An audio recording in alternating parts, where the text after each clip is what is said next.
Dr. Sella here, and I say this to almost all my clients.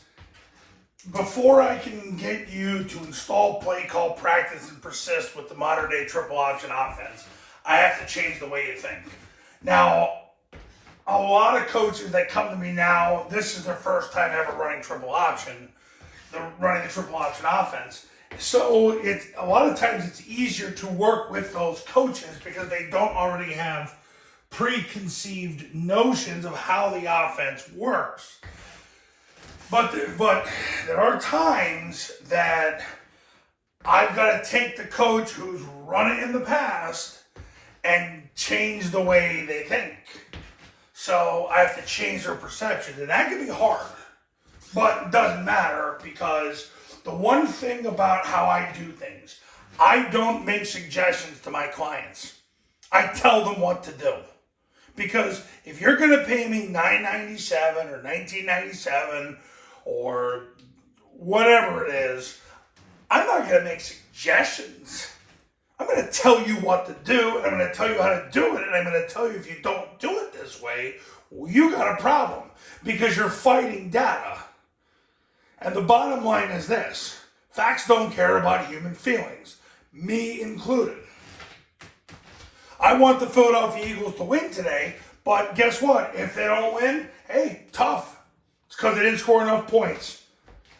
Heck with my feelings. Anyway, how do you modernize your triple option offense? 2007, this is direct data Todd Spencer gave me back in 2008 of what they did at Navy before they got the Georgia Tech job.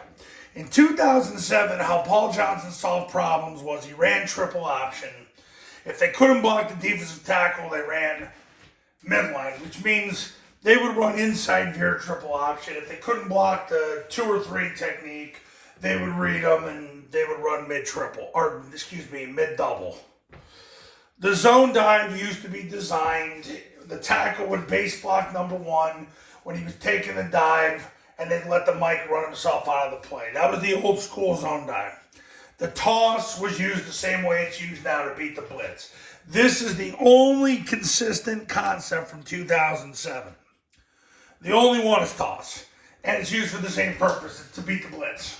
When the play side inside backer blitzes, they toss the ball outside because there's no second level scraper. The counter option in 2007 was run 7% of the time. It was run 3 to 4 times a game.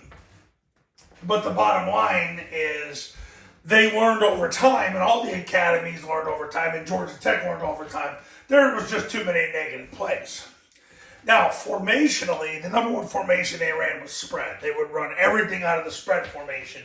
If you gave Paul an 8-man front, he'd bring the receiver over and he would see what you would do. If you brought a full man over, he would run away from the over formation. If you slid the safety, he would go to the overside the rest of the game.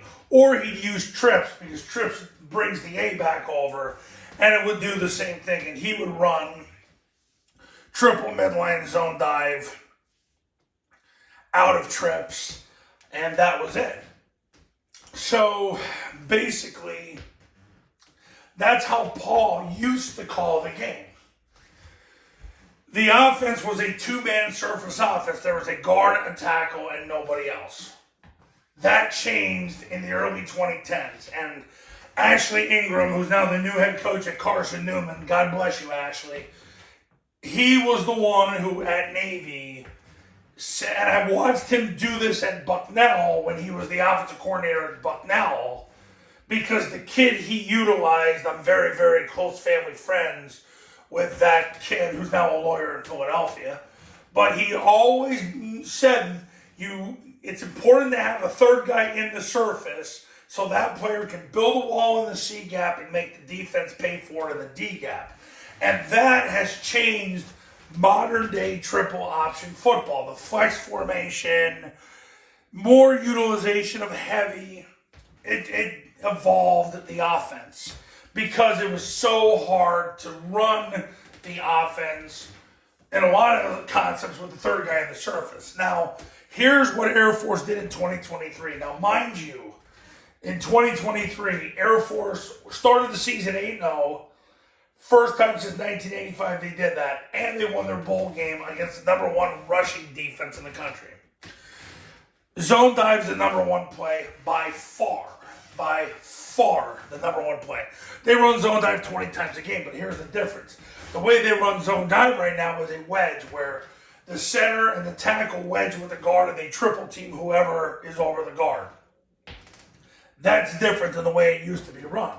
It used to be run when the Mike backer was running himself out of the play and taking the quarterbacker to pitch, and #1 was taking the dive. Now they just run it to get overwhelming force on the defensive tackle and run the ball behind the triple team, basically as a way to establish the B-back, and then the defense, whatever the defense does, they go from there.